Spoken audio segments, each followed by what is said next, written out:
Ya, Pak Bupati Wali Kota hadir di sini. Terima kasih Pak Bupati Wali Kota yang hadir.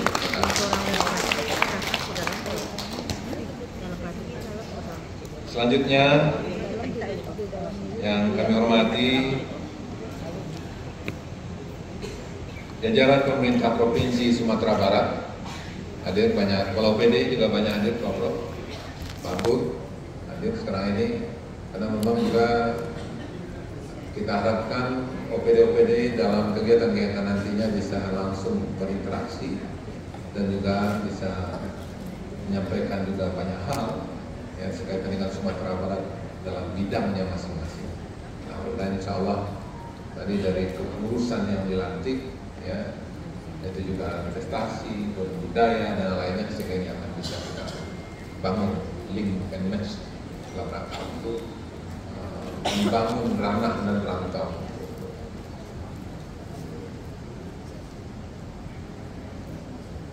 Yang kita hormati pimpinan instansi vertikal BUMN, BUMD,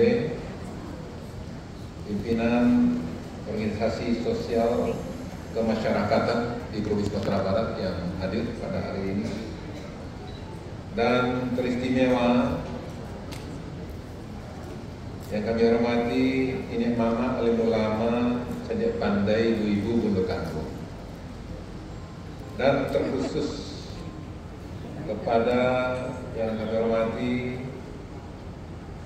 Ketua atau Presiden Minang Diaspora beserta dengan seluruh jajaran pengurus yang tadi telah sesama kita kukuhkan kepengurusan 2003-2028.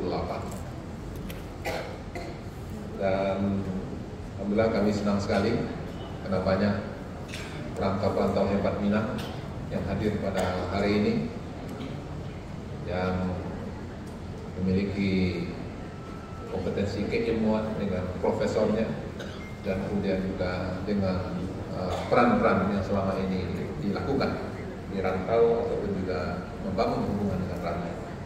Yang mohon maaf tidak bisa kami sebut satu persatu Bapak Ibu yang tergabung di dalam pengurus. Selanjutnya Bapak Ibu hadirin yang berhadir pada hari ini, hadir bersama kita Ketua MUI Provinsi Sumatera Barat, Buya Dr. Kusriza Gazahar, hadir bersama kita. Kemudian juga mewakili Lembaga Kerapatan Adat Alam Minang Kabel, ya, Pak Dr. Amril Amir, ya, dan kemudian juga Bundo Kandung, ya, Ibu Profesor Dr. Raul Faid, alhamdulillah, terima kasih Bundo. Dan kemudian juga kemudian juga Rektor UIN Imam Bonjol, ya, Profesor Justin Ustadi, ya, dan kemudian juga Ketua Tim KPK di Sumatera Barat, Ibu Hana Jipan.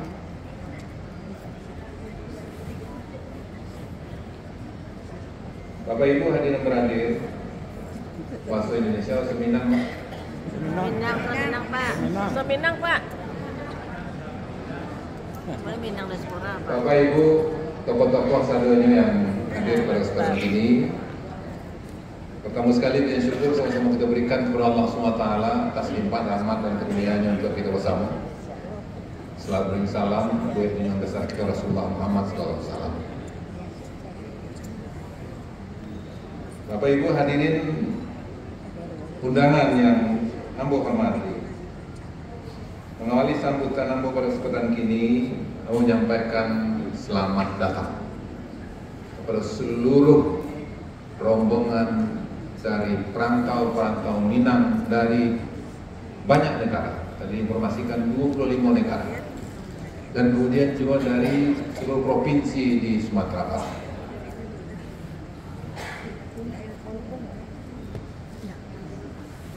Mudah-mudahan dengan kehadiran kita bersama pada kesempatan ini, Allah SWT akan memberikan kebaikan-kebaikan untuk kita bersama. kelancaran untuk seluruh rangkaian kegiatan kita yang akan dilaksanakan mulai tanggal 3 Batak dan insya Allah sampai tanggal 3 balik nantinya di beberapa kota di Sumatera Barat, Padang, Batu Sangka, kemudian Bukit Tinggi dan Payakumbuh. Selanjutnya aku menyampaikan rasa kegembiraan yang luar biasa pada kesempatan ini karena berkumpul dengan Bapak Ibu dan sanak sadonyo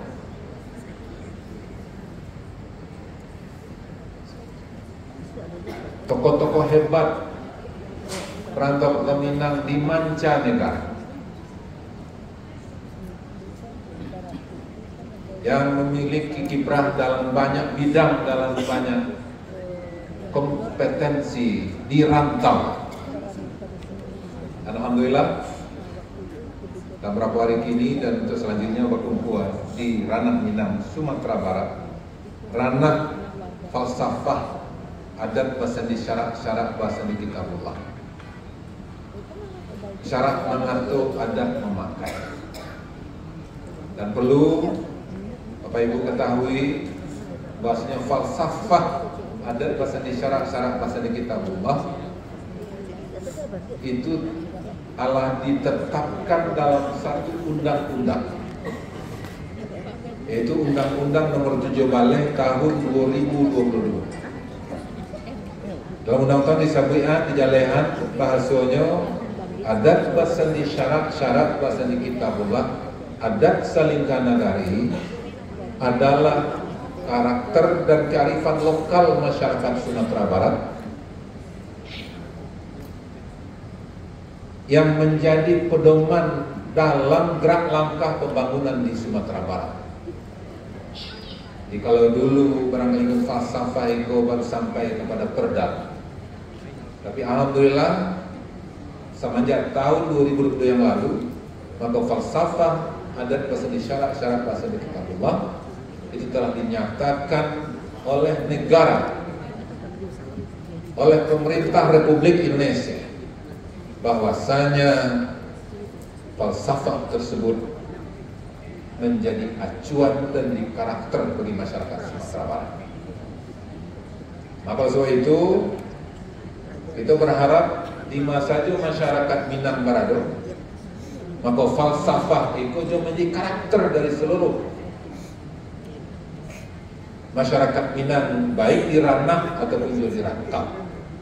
Maka sekolah kami mencari bahasanya dengan adanya pertemuan kita pada kesempatan ini memiliki nilai yang strategis dalam rangka untuk memperkuat hubungan ranah di rantau.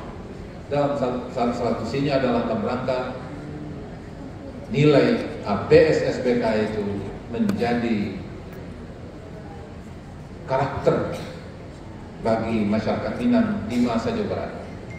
Maka itu kita mengharapkan dengan adanya pertemuan Minang Diaspora pada kesempatan ini akan menjadi bahagian yang akan bisa kita pakai, kita mantapkan, apalagi serupa Pak Dirwan menulis buku Melayu di Tepi Jurang. Nah, mudah-mudahan dengan adanya undang-undang itu, mudah-mudahan yang di tepi jurang tadi itu akan bisa kita tarik ke tangan, ya, sehingga memang jati diri masyarakat Minang akan hadir di mana saja masyarakat Minang Barado, insya Allah. Itulah harapan.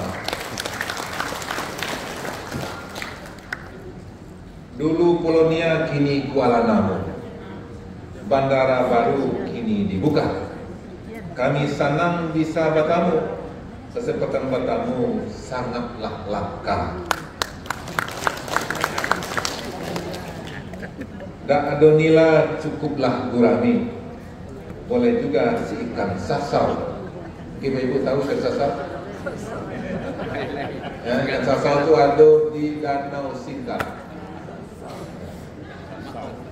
Dan kalau di sungai namanya ikan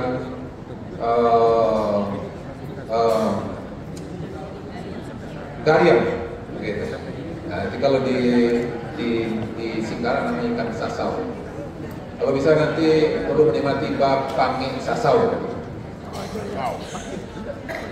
Tak ada nilai cukuplah gurami, boleh juga si ikan sasar. Kita bertemu menjalin silaturahmi untuk mempererat ranah dan rantau. Maka saya itu kita sadonya telah berkumpul persempatan baik kini kok. Maka izinkan kami pemerintahan Provinsi Sumatera Barat untuk bisa berikan dukungan kepada masyarakat Sumatera Barat dan kemudian juga kepada Bapak Ibu yang hadir di ranah Minang pada sekarang. Dalam rangka untuk melaksanakan pembangunan di Sumatera Barat. Alhamdulillah, pada sekarang ini izinkan kami untuk menyampaikan beberapa hal untuk kita ketahui secara bersama. Untuk indikator ekonomi makro, perekonomian Sumatera Barat bulan ketiga 2023 yang diukur berdasarkan produk domestik regional bruto atas dasar harga berlaku mencapai 78,49 triliun rupiah, tumbuh sebesar 15,15 triliun rupiah dari tahun 2021 yang sebesar 63,34 triliun. Sementara PDRB atas dasar harga konstan 2010 mencapai 47,91 triliun, naik 3,97 triliun dibandingkan tahun 2021 sebesar 43,94 triliun rupiah. Peningkatan PDRB ini, Bapak Ibu hadir merupakan cerminan bahwa perekonomian daerah kita di Sumatera Barat alhamdulillah terus tumbuh dan membaik. Apalagi dengan hadirnya Minang diaspora dari seluruh dunia pada kesempatan ini, tentu akan menjadi informasi dalam rangka untuk memperkuat dan dukungan untuk. Sejalan dengan itu, sampai Maret 2023 jumlah penduduk miskin di Sumatera Barat itu mencapai 340,37 ribu orang, lebih kurang 5,95%, berkurang sekitar 30,3 ribu orang dibandingkan dengan kondisi tahun 2021 sebesar 370,67 ribu orang. Sementara tingkat pengangguran terbuka di Sumatera Barat Agustus 2023 sebesar 5,94%, turun 0,58% dibandingkan Agustus 2001 itu sebesar 6,52%. Pada indikator kesejahteraan sosial, indeks pembangunan manusia di Sumatera Barat itu sebesar 75,64%. Lebih baik 1,08 poin dari IPM Sumber tahun 2021, yaitu 74,56. Skor IPM 2003 kita ini juga berada di atas capaian IPM nasional sebesar 74,39. Ya alhamdulillah, pemerintah Provinsi Sumatera Barat, walaupun Pak Jokowi kalah Sumatera Barat sepanjang lalu Ibu, tapi kita tetap berkontribusi terbaik untuk bangsa ini. Kenapa? Karena tanggung jawab bangsa bukan karena masalah siapa presidennya, tapi adalah tanggung jawab terhadap rakyat dan bangsa itu sendiri.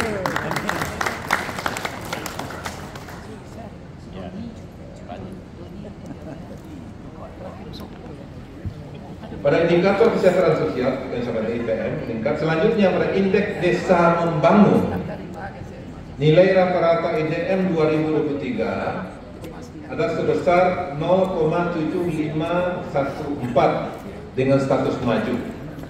Nilai ini jauh di atas rata-rata nasional yang hanya sebesar 0,6935 dengan status berkembang. Jadi secara nasional status indeks desa membangun kita berkembang, dan alhamdulillah Sumatera Barat itu termasuk maju. itu dengan indeks 0,7514 tadi. Dan insya Allah ya kemarin tahun 2003 ini alhamdulillah kita juga mendapat penghargaan dari Menteri Desa dan Tertinggal, yaitu juga termasuk provinsi yang cukup baik dalam mengentaskan desa tertinggal di Indonesia. Bapak Ibu hadirin berhadir, ini menurut hemat kami salah satu dampak dari kuatnya hubungan ranah dan rantau. Kemarin saya satu pesawat dengan Pak Fasli Jalal. Saya tanya, mana Pak Prof? Langsung pulang kampung, Kalintau. Jadi sebelum pergi ke Padang, Pak Prof Fasli Jalal pergi ke Lintau dulu. Nah, ini menunjukkan bagaimana kuatnya ikatan ranah dan rantau itu nagari. Itu makanya tadi dalam undang-undang tadi ada adat salingka nagari. Dan memang ikatan emosional nagari memang jauh lebih kuat dibandingkan dengan ikatan emosional kabupaten ataupun juga provinsi. Nah, kalau itu makanya kita Provinsi Sumatera Barat dalam banyak kesempatan juga diundang dalam pelantikan wali nagari, dan itu justru yang hari itu luar biasa. Dari rantau banyak yang pulang, ya, dan kemudian juga masyarakat nagari juga muncul, ya, demikian ramainya. Ini menunjukkan bagaimana kuatnya ikatan nagari yang ada di ranah Minang. Nah, maka saya itu insya Allah kita pun juga dalam langkah pembangunan juga kita mencoba untuk menguatkan nagari dan desa itu, sehingga ada dinas PMD, dinas yang berada dalam pembangunan di masyarakat nagari dan desa. Nah, kita pun juga saat sekarang ini juga konsen dalam rangka untuk memperkuat adat salingka nagari. Nah, tentu kita harapkan adat salingka nagari juga berbasis kepada adat Basa syarat bahasa di kita luar biasa. Penting rasanya untuk dicatat bahwa seluruh peningkatan indikator utama pembangunan daerah yang kita capai dengan penyelenggaraan pemerintahan dan penggunaan anggaran yang bersih, akuntabel dan transparan.